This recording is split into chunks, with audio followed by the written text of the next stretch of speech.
Hi, good morning. You are watching Breakfast News on Rajya Sabha television. My name is Aishwarya, and in the next 30 minutes, I'll take you through the top stories from India and across the globe, starting with the headlines. Campaigning for first phase of Gujarat elections to end at 5 p.m. today. Prime Minister's rally in Surat. Amit Shah, Smriti Irani, Yogi Adityanath, others top campaigners for the BJP. Congress charged to be led by former Prime Minister Manmohan Singh and Jyotiraditya Scindia.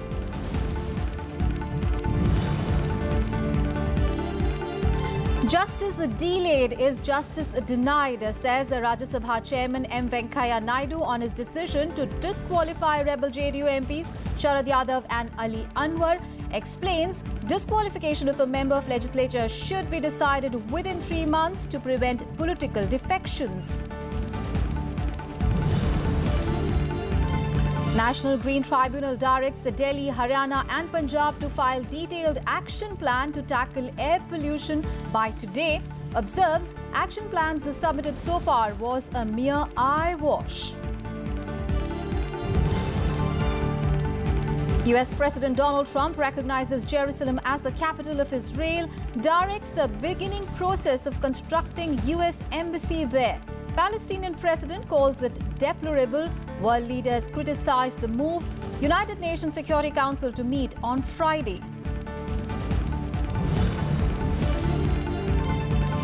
And India stunned Olympic silver medalist Belgium in shootout to enter semi-final of the Hockey World League.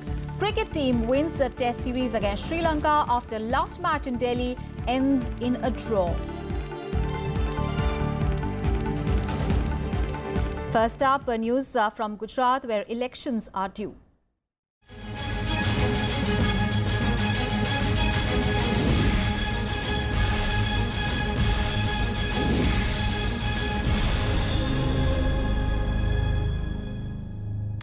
The high-octane campaign for the first phase of assembly polls in Gujarat will end today. And according to the Election Code of Conduct, parties will be barred from holding meetings or rallies after 5 p.m. today.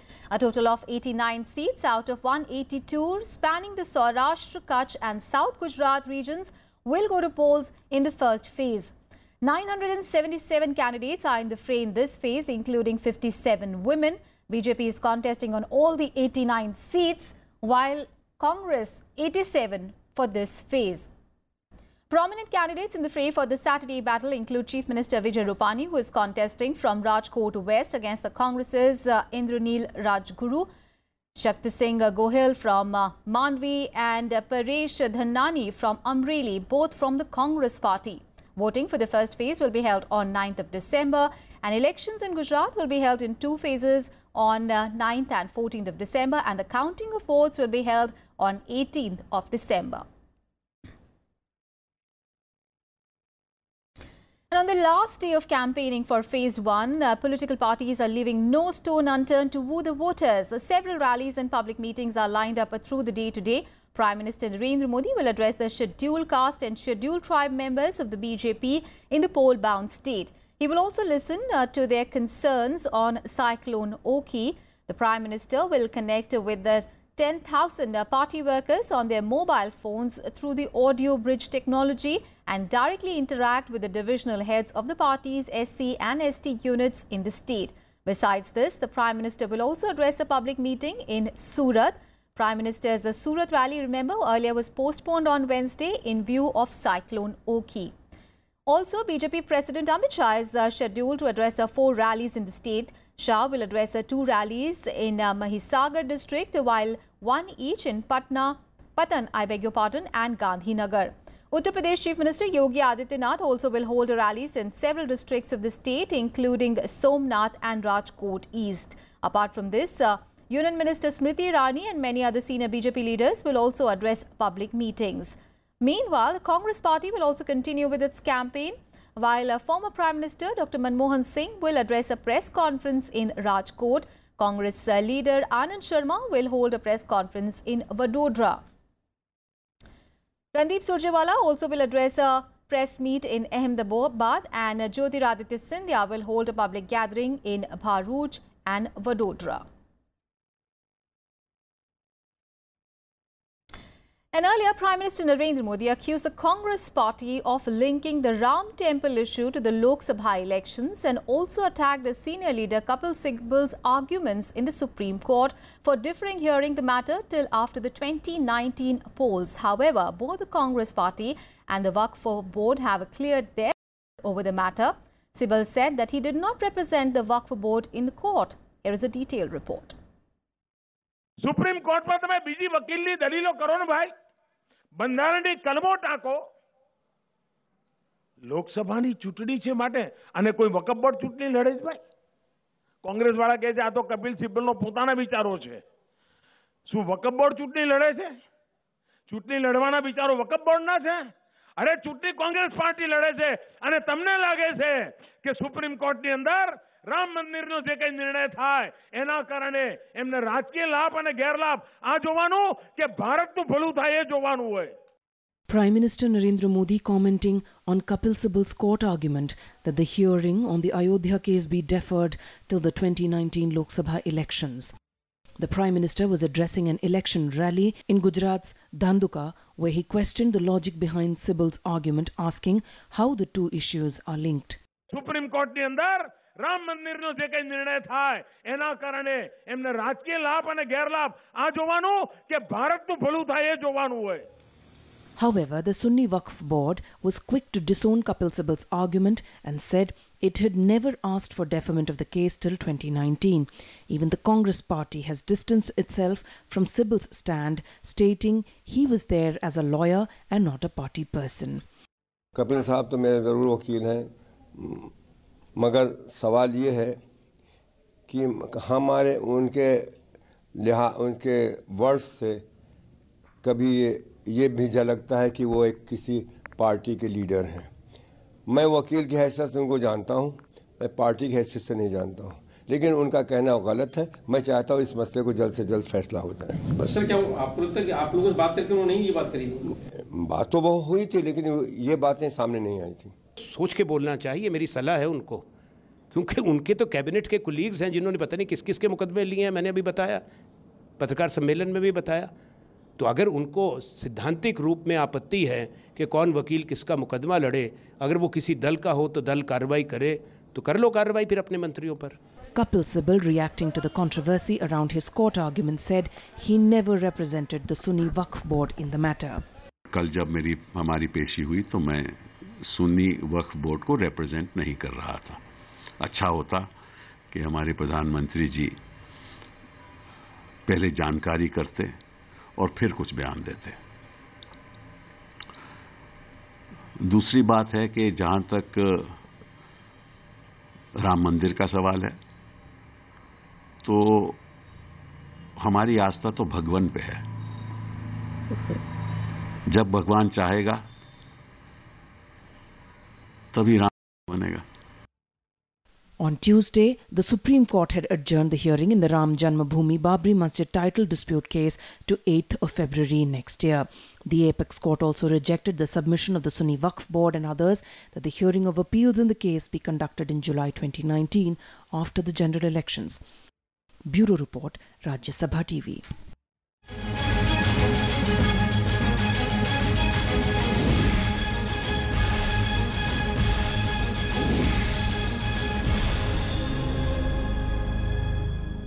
On to the other top story of the day. Rajya Sabha Chairman M. Venkaiah Naidu has spoken out on his reportedly swift decision to disqualify rebel JDU MPs Sharad Yadav and Ali Anwar.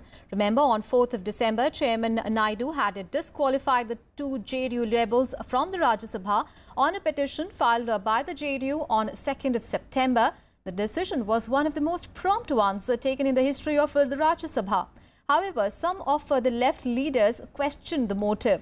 Now, stating that justice delayed is justice denied, the chairman said that disqualification of a member of the legislature should be decided by the presiding officer in about 3 months to thwart political defections. He also said that such applications were dragged with a view to save the membership of the persons who have otherwise incurred disqualification, or even to save the government, which enjoys majority only because of such types of persons. The JDU had sought disqualification of Sharad Yadav and Ansari, claiming that they revolted against the party. I passed an order on a disqualification within 3 months. And then I gave a strong opinion at the end saying that such petitions should be decided in around 3 months. Because the disqualification petitions that are filed, some of them were pending 4 years. And then order is given after 4 years, 6 months, because 6 months anyhow, again you are going for election. There were instances where people have to go to Supreme Court. So when I passed this order, I thought there will be welcome across the country, of course. People are welcoming it. Some people question why this alarcity. Why this alarcity within the three months the chairman has given order. The justice delayed is denied. On to some other news, the Reserve Bank of India has kept the repo rate unchanged in its fifth bi-monthly policy for the financial year 2017-18.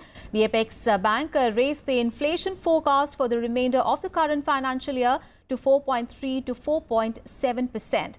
The RBI also retained the economic growth forecast for the current fiscal to 6.7%. Here are the details.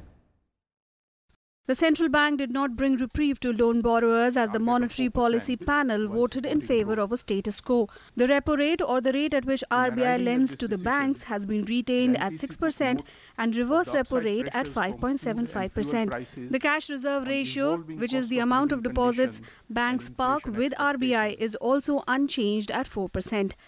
The MPC took note of the upside pressures from food and fuel prices on evolving cost of living conditions and inflation expectations. Our surveys indicate that corporates are also contending with rising input cost conditions and higher risks of pass-through to retail prices in the near term. The RBI has also said that shortfalls in Kharif production and Rabi sowing pose downside risks to the outlook for agriculture. However, it indicated pickup in credit growth in recent months and stressed that recapitalization of public sector banks may help improve credit flows further. That large distressed borrowers are being referenced to the Insolvency and Bankruptcy Code proceedings. Public sector banks are being recapitalized, and this should enhance allocative efficiency. In the view of the MPC, all these factors should help to create conducive financial conditions for nurturing higher growth. Reacting to the announcement, Sensex closed 205 points lower at 32,597, while Nifty fell 74 points to 10,044. Industry leaders also seemed disappointed. We feel sad, the industry is sad that the RBI has only been focusing and concentrating on containing the inflation. If you see the inflation for the last many months, that the inflation is absolutely under control. 5 of 6 MPC members voted in favour of a status quo, while 1 voted for a policy rate reduction of 25 basis points. The committee had last cut the key lending rate by 25 basis points in August this year. The RBI has left its policy stance neutral. That leaves the door open for a rate move at its next meeting in February. The RBI has also cautioned of lurking inflation worries amid signs of surging fuel prices. Reporting from Delhi, with camera person D.K. Pandey, I'm Kriti Mishra for Rajya Sabha Television. And Finance Minister Arun Jaitley has asked business leaders to making investments in infrastructure sector to build a stronger India. Jaitley said that private investment along with the public and foreign investment is key to boost growth and create job opportunities. The Finance Minister was holding his pre-budget consultation meeting with the representatives of Indian trade and industry on Wednesday. Now, highlighting the importance of investment in the infrastructure sector, Jaitley said the government has taken various steps in this regard and has also set up the National Investment and Infrastructure Fund, among others. Jaitley later also said and he held pre-budget consultations with the stakeholder groups from the social sector as well. In his address, Jaitley said that the government is fully committed to ensuring cost-effective fund utilization of the welfare schemes spanning the various social sector ministries. The Finance Minister also agreed with the stakeholders' demand that administrative ministries should release welfare scheme funds on priority to the beneficiaries. And in breakfast news, so we'll take a very short break. Up next, we have all the international and sports news. Stay with us.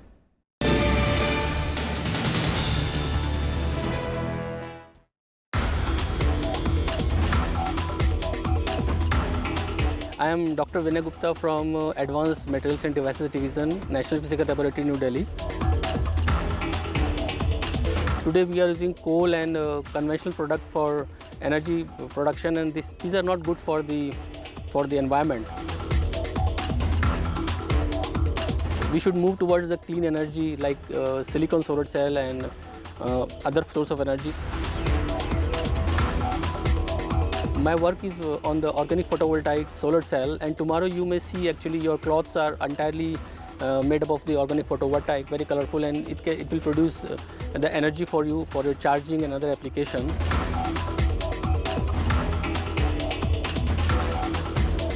Keep watching my Eurocop program this week.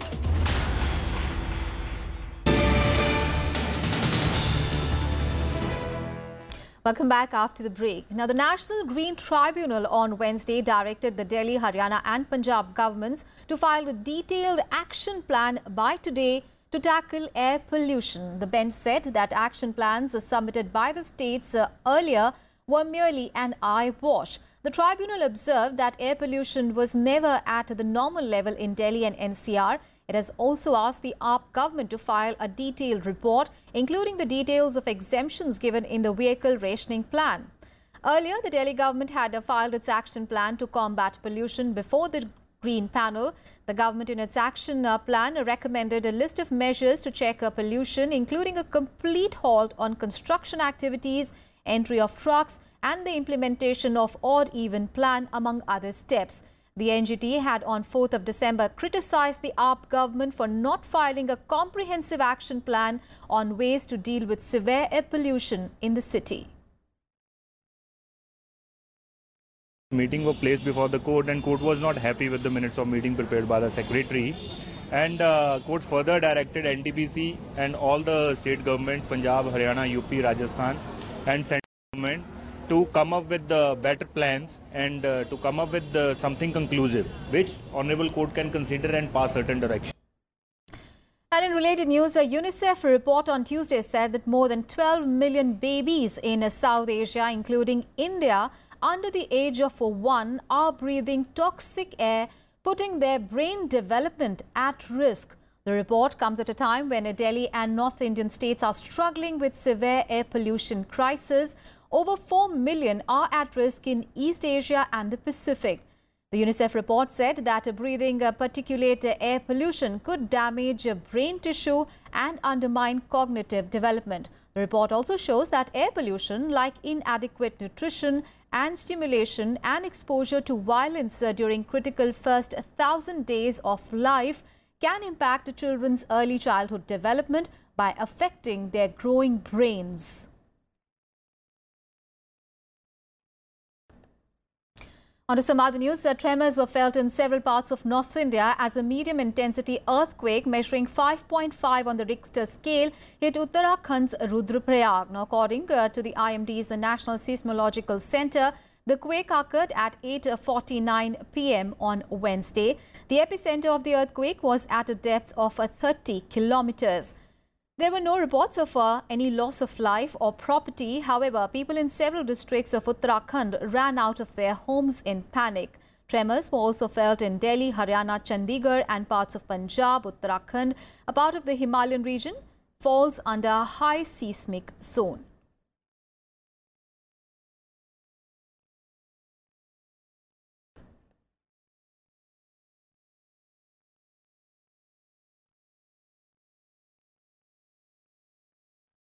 मैं तो खाना खा रही थी, अचानक ही हल्ला भी मचने लगा बाहर के, हाँ भूकंप आ रहा है करके। तो हम लोग बाहर आ गए सब जने देखने के लिए कि क्या है, सच है कि नहीं है। बैठे हुए थे, हम टीवी देख रहे थे, हल्का सा झटका आया तो ऐसा लगा जैसे चक्कर आ रहे होंगे। बाहर आए तो पता लगा कि भूकंप के झटके थे। कम लोगों को पता लगा झटका था, पर हल्का झटका था। जिसको पता लगा वो अपने ये दुकान के बाहर हम तो निकल के आ गए थे। भूकंप के झटके महसूस हुए हमें, जैसे ही हमने झटके महसूस करे वैसे ही हम घर से बाहर निकल के आ गए और यहाँ पर बाहर आकर देखा तो बहुत सारी पब्लिक इकट्ठी हो गई और सबने कही बोले भूकंप आया है। And on to our big international focus now. US President Donald Trump has announced that the US now recognizes Jerusalem as Israel's capital, overturning decades of official US policy. Donald Trump described the move as a long overdue to advance the Middle East peace process. While Israel called the move as historic, there has been a sharp international criticism. The United Nations Security Council will meet on Friday to discuss the issue. The fate of the ancient city of Jerusalem is one of the thorniest between Israel and the Palestinians. Defying overwhelming global opposition and warnings, US President Donald Trump recognized Jerusalem as Israel's capital on Wednesday and announced plans to relocate the US embassy there from Tel Aviv. However, he said he still supported a two-state solution to the conflict if approved by both sides, which would essentially see the creation of an independent Palestinian state living alongside Israel. But today we finally acknowledge the obvious, that Jerusalem is Israel's capital. This is nothing more or less than a recognition of reality.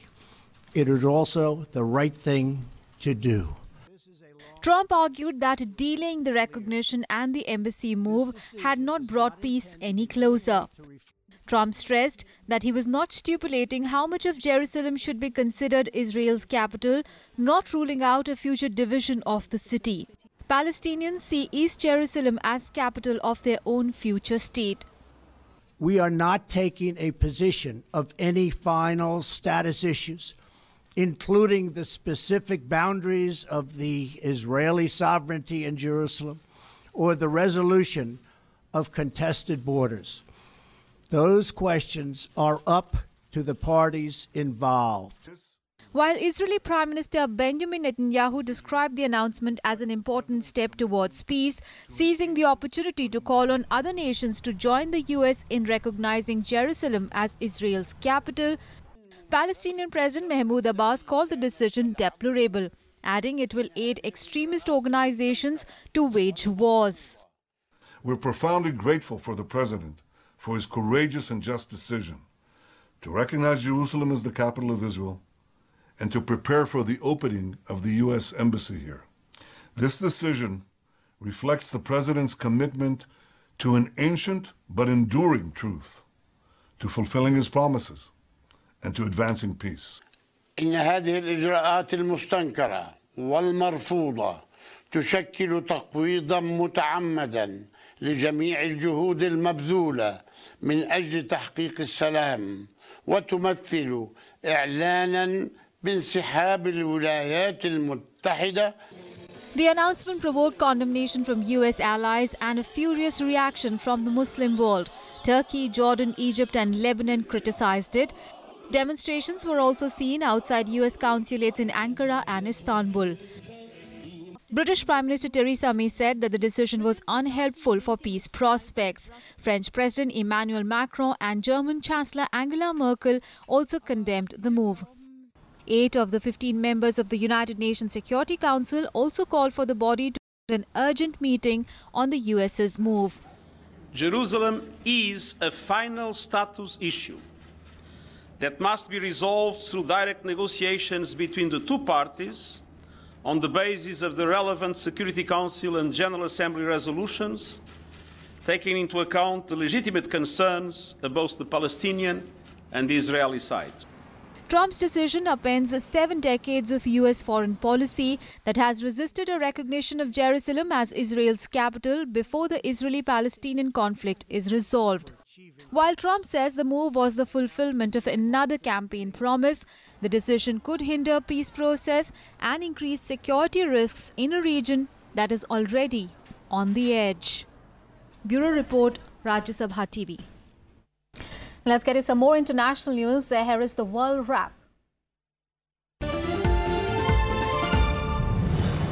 Second phase of elections in Nepal is taking place in 45 districts, including Kathmandu Valley and southern plains of Nepal, also known as the Terai. Polling began at 7 in the morning and it will continue till 5 in the evening. 15,344 polling centres have been set out for more than 12.2 million voters. First phase of the polls were held in 32 districts on 26th of November. Elections will elect 175 members of parliament and 350 members of provincial assemblies in 7 provinces for a 5-year term.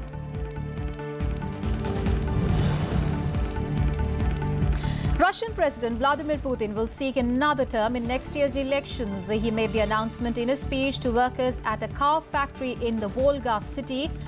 Putin has been in power since 2000, either as president or prime minister. If he wins the March election, he will be eligible to serve until 2024.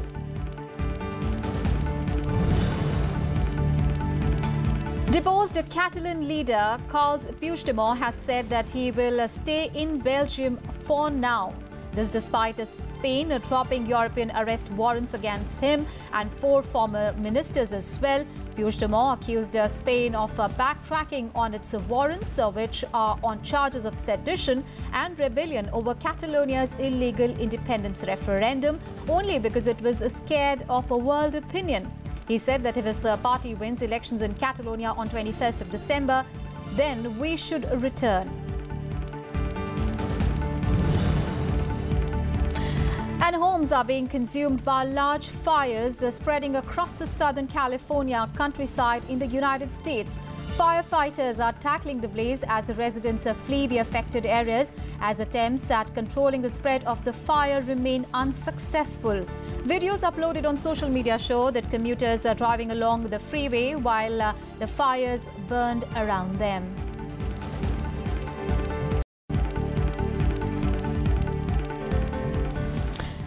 Let's get all the sporting action now, and England will take on Argentina and Germany will face the Netherlands in the last 2 quarterfinals at the Hockey World League final being played in Bhubaneswar. In the first quarterfinal, Australia had defeated Spain 4-1.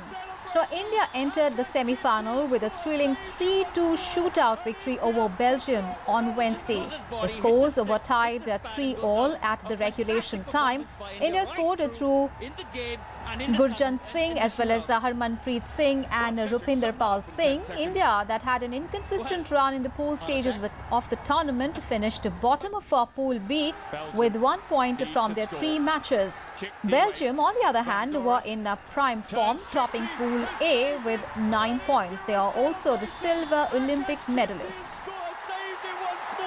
And India have knocked Belgium out. His body hits the stick. And on to some cricket news now. In the third and the final test between India and Sri Lanka ended in a draw. India, however, won the 3-match series 1-0. Dhanjaya De Silva scored a century that helped Sri Lanka to end the final match in a draw. De Silva scored 119 runs before getting retired hurt. Thereafter, Roshan Silva and Niroshan Dikwela batted till the end, with Roshan scoring 74 not out and Dikwela scoring 44 runs. The Lankans started their day on Wednesday with 7 wickets in hand and a whole day to bat. Ravindra Jadeja dismissed Angelo Matthews earlier in the day. After lunch, R. Ashwin got skipper Dinesh Chandimal on 36 runs. But the Sri Lankans managed to score 299 runs for the loss of 5 wickets to the end of the game in a draw. Difficult shot against the spin. He played that in the last over as well. You get 3 runs, move into the 90s. And that's it from me and my team in this edition of News. But news and updates continue on your channel. Thanks for watching.